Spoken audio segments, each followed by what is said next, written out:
Ganitong getaway din ba yung hanap nyo? Yung tipong nakapasyal kayo at nakakita kayo ng magandang lugar. Pero syempre, hindi mawawala ang tawanan. Isa na naman kasing paglalakbay ang aming ginawa upang tuklasin at ibahagi sa inyo ang nakatagong paraiso na di lang kayo magugulat sa ganda ng paligid nito, kundi kikiligin pa kayo sa nakatagong ilog sa ilalim ng kabundukan na to. Tara at samahan nyo ako sa aking pagronda at sabay-sabay natin tuklasin ang malaparaisong lugar na to. Dadalawa tayo. Tinan mo yung kakainin mo. Ilan yan? Lima. Madilim pa lang ay bumiyahe na kami. Nagbabaka sakali na maaabutan namin ng Sea of Clouds. Ito nga pala at dinaanan namin yung Banban Tarlac. Bago kasi namin marating itong Mapita dito yan sa may Pangasinan, ay marami kami bayan-bayan na madadaanan.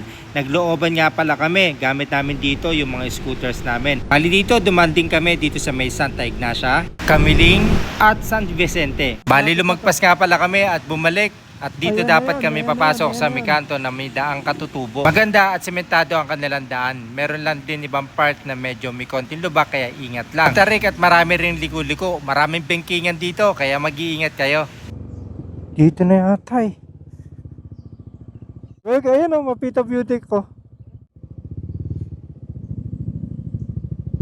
Ba't parang pang 4x4?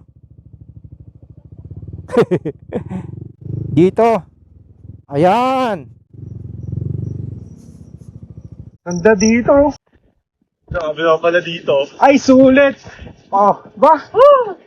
Pag-akyat nga namin ay nagulat ako dahil walang tao talaga, as in kami lang. Marami na rin ako view deck na napuntahan, marami na ako napasyalan ng mga magagandang view. Masasabi ko na isa to sa magandang view deck na napuntahan namin. Napakaganda at napakaliwalas talaga. Oh, newbie lang ako dito magpapalipad ako ng drone. Gusto ko ipakita sa inyo yung taas nito.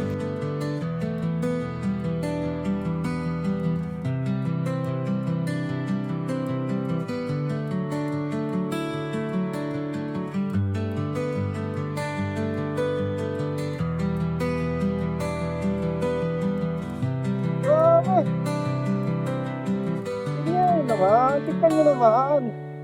Anong meron dito? Ha?